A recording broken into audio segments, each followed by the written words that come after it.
Management master कहें या जगत गुरु, गिरधारी कहें या रणछोड़, भगवान कृष्ण के जितने नाम हैं उतनी कहानियां। जीवन जीने के तरीके को अगर किसी ने परिभाषित किया है तो वो कृष्ण है। कर्म से होकर परमात्मा तक जाने वाले मार्ग को उन्हीं ने बताया है। संसार से वैराग्य को सिरे से नकारा, कर्म का कोई विकल्प नहीं, ये सिद्ध किया। कृष्ण कहते हैं, मैं हर हाल में आता हूं, जब पाप और अत्याचार का अंधकार होता है तब भी, जब प्रेम और भक्ति का उजाला होता है तब भी। दोनों ही परिस्थिति में मेरा आना निश्चित है। वैसे तो कृष्ण का संपूर्ण जीवन ही एक प्रबंधन की किताब है, जिसे सैकड़ों हजारों बार कहा सुना जा चुका है। कुरुक्षेत्र में दो सेनाओं के बीच खड़े होकर भारी तनाव के समय कृष्ण ने अर्जुन को जो ज्ञान दिया वो दुनिया का श्रेष्ठतम ज्ञान है। गीता का जन्म युद्ध के मैदान में दो सेनाओं के बीच हुआ। जीवन की श्रेष्ठतम बातें भारी तनाव और दबाव में ही होती हैं। अगर आप दिमाग को शांत और मन को स्थिर रखने की कोशिश करें तो सबसे बुरी परिस्थितियों में भी आप अपने लिए कुछ बहुत बेहतरीन निकाल पाएंगे। ये कृष्ण सिखाते हैं। गीता पढ़ने से पहले अगर इसी बात को समझ लिया जाए तो गीता पढ़ना सफल हुआ। कृष्ण का जीवन ऐसी ही बातों से भरा पड़ा है। जरूरत है नजरिए की। उनका जीवन आपके लिए माइथोलॉजी का एक हिस्सा मात्र भी हो सकता है और आपका पूरा जीवन बदल कर रख देने वाला ज्ञान भी। आवश्यकता हमारी है, हम उनके जीवन से लेना क्या चाहते हैं। कृष्ण मात्र कथाओं में पढ़ा या सुना जाने वाला पात्र नहीं है, वो चरित्र और व्यवहार में उतारे जाने वाले देवता हैं। कृष्ण से सीखें कैसे जीवन को श्रेष्ठ बनाया जाए। 10 बातें हैं जो अगर व्यवहार में उतार लीं तो सफलता निश्चित मिलेगी। 1. शुरू से अंत तक जीवन संघर्ष ही है। कारागृह में जन्मे कृष्ण, पैदा होते ही रात में यमुना पार कर गोकुल ले जाया गया। तीसरे दिन पुतना मारने आ गई। यहां से शुरू हुआ संघर्ष देह त्यागने से पहले द्वारिका डुबोने तक रहा। कृष्ण का जीवन कहता है, आप कोई भी हो, संसार में आए हैं तो संघर्ष हमेशा रहेगा। मानव जीवन में आकर परमात्मा भी सांसारिक चुनौतियों से बच नहीं सकता। कृष्ण ने कभी किसी बात की शिकायत नहीं की, हर परिस्थिति को जिया और जीता। कृष्ण कहते हैं, परिस्थितियों से भागो मत, उसके सामने डटकर खड़े हो जाओ, क्योंकि कर्म करना ही मानव जीवन का पहला कर्तव्य है। हम कर्मों से ही परेशानियों से जीत सकते हैं। 2. स्वस्थ शरीर से ही विजय है। कृष्ण का बचपन माखन मिश्री खाते हुए गुजरा। आज भी भोग लगाते हैं हम, लेकिन यह संकेत कुछ और है। आहार अच्छा हो, शुद्ध हो, बल देने वाला हो। बचपन में शरीर को अच्छा आहार मिलेगा तो ही इंसान युवा होकर वीर बनेगा। शरीर को स्वस्थ रखना है तो बचपन से ध्यान देने की जरूरत है। ये पेरेंटिंग के दौर से गुजर रहे युवाओं के लिए बड़ा मैसेज है। अपने बच्चों को ऐसा खाना दें जो उनको बल दे। सिर्फ स्वाद के लिए ही ना खिलाएं, तभी वे बड़े होकर स्वयं को और समाज को सही दिशा में ले जा पाएंगे। 3. पढ़ाई किताबी ना हो, रचनात्मक हो। कृष्ण ने अपनी शिक्षा मध्य प्रदेश के उज्जैन में सांदीपनी आर्षि के आश्रम में रहकर पूरी की थी। कहा जाता है 64 दिन में उन्होंने 64 कलाओं का ज्ञान हासिल कर लिया था। वैदिक ज्ञान के अलावा उन्होंने कलाएं सीखीं। शिक्षा ऐसी ही होनी चाहिए जो हमारे व्यक्तित्व का रचनात्मक विकास करे। संगीत, नृत्य, युद्ध सहित 64 कलाओं कृष्ण के व्यक्तित्व का हिस्सा हैं। बच्चों में कोरा ज्ञान न भरें, उनकी रचनात्मकता को नए आयाम मिले, ऐसी शिक्षा व्यवस्था हो। 4. रिश्तों से ही जीवन है, बिना रिश्तों के कुछ नहीं। कृष्ण ने जीवन भर कभी उन लोगों का साथ नहीं छोड़ा जिनको मन से अपना माना। अर्जुन से वे युवावस्था में मिले, ऐसा महाभारत कहती है, लेकिन अर्जुन से उनका रिश्ता हमेशा मन का रहा। सुदामा हो या उद्धव, कृष्ण ने जिसे अपना मान लिया उसका साथ जीवन भर दिया। रिश्तों के लिए कृष्ण ने कई लड़ाइयां लड़ी और रिश्तों से ही कई लड़ाइयां जीती। उनका सीधा संदेश है, सांसारिक इंसान की सबसे बड़ी धरोहर रिश्ते ही हैं। अगर किसी के पास रिश्तों का ठाती नहीं है तो वो इंसान संसार के लिए गैर जरूरी है। इसलिए अपने रिश्तों को दिल से जिएं, दिमाग से नहीं। 5. नारी का सम्मान।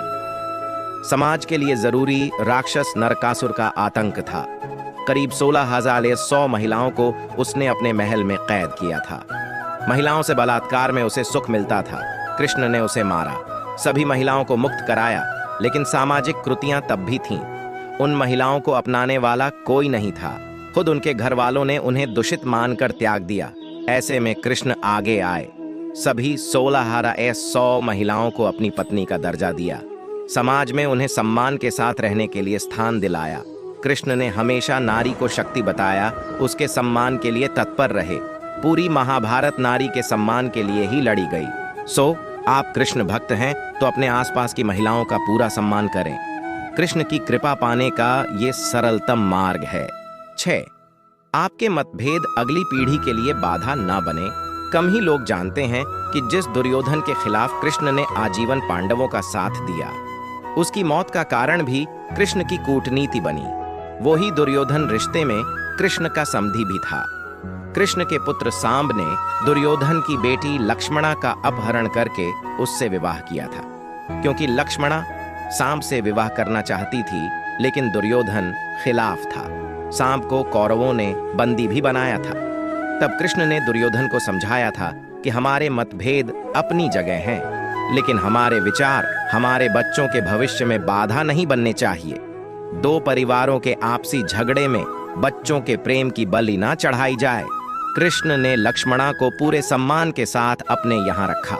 दुर्योधन से उनका मतभेद हमेशा रहा, लेकिन उन्होंने उसका प्रभाव कभी लक्ष्मणा और सांब की गृहस्थी पर नहीं पड़ने दिया। 7. का मार्ग ही विकास का रास्ता है।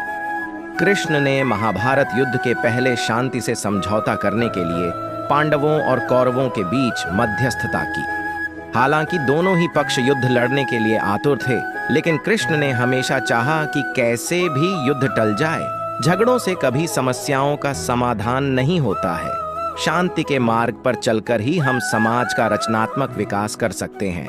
कृष्ण ने समाज की शांति से मन की शांति तक दुनिया को ये समझाया कि कोई भी परेशानी तब तक मिट नहीं सकती जब तक वहां शांति ना हो। फिर चाहे वो समाज हो या हमारा खुद का मन, शांति से ही सुख मिल सकता है, साधनों से नहीं। 8. हमेशा दूरगामी परिणाम सोचें। महाभारत में जुए की घटना के बाद पांडवों को वनवास हो गया। कृष्ण ने अर्जुन को समझाया कि ये समय भविष्य के लिए तैयारी करने का है। महादेव शिव, देवराज इंद्र और दुर्गा की तपस्या करने को कहा। कृष्ण जानते थे कि दुर्योधन को कितना भी समझाया जाए, वो पांडवों को कभी उनका राज्य नहीं लौटाएगा। तब शक्ति और सामर्थ्य की जरूरत होगी। कर्ण के कुंडल कवच पांडवों की जीत में आड़े आएंगे, ये भी वे जानते थे। उन्होंने हर चीज पर बहुत दूरगामी सोच रखी। कोई भी फैसला तात्कालिक आवेश में नहीं लिया, हर चीज के लिए आने वाली पीढ़ियों तक का सोचा। यही सोच समाज का निर्माण करती है। 9. हर परिस्थिति में मन शांत और दिमाग स्थिर रहे। पांडवों के राजसूय यज्ञ में शिशुपाल कृष्ण को अपशब्द कहता रहा। छोटा भाई था, लेकिन मर्यादाएं तोड़ दी। पूरी सभा चकित थी, कुछ क्रोधित भी थे, लेकिन कृष्ण शांत थे, मुस्कुरा रहे थे। शांति दूत बनकर गए तो दुर्योधन ने अपमान किया। कृष्ण शांत रहे। अगर हमारा दिमाग स्थिर है, मन शांत है, तभी हम कोई सही निर्णय ले पाएंगे। आवेश में हमेशा हादसे होते हैं, ये कृष्ण सिखाते हैं। विपरीत परिस्थितियों में भी कभी विचलित नहीं होने का गुण कृष्ण से बेहतर कोई नहीं जानता। 10. लीडर बने, श्रेय लेने की होड़ से बचें। कृष्ण ने दुनिया भर के राजाओं को जीता था। जहां ऐसे राजाओं का राज्य था जो भ्रष्ट थे, जैसे जरासंघ, लेकिन कभी किसी राजा का सिंहासन नहीं छीना। कृष्ण के पूरे जीवन में कभी ऐसा नहीं हुआ कि उन्होंने किसी राजा को मारकर उसका शासन खुद लिया हो। जरासंघ को मारकर उसके बेटे को राजा बनाया, जो चरित्र का अच्छा था। सभी जगह ऐसे लोगों को बैठाया जो धर्म को जानते थे। कभी किंग नहीं बने, हमेशा किंग मेकर की भूमिका में रहे। महाभारत युद्ध में भी खुद हथियार नहीं उठाया, पूरा युद्ध कूटनीति से लड़ा। पांडवों को सलाह देते रहे, लेकिन जीतने का श्रेय भीम और अर्जुन को दिया।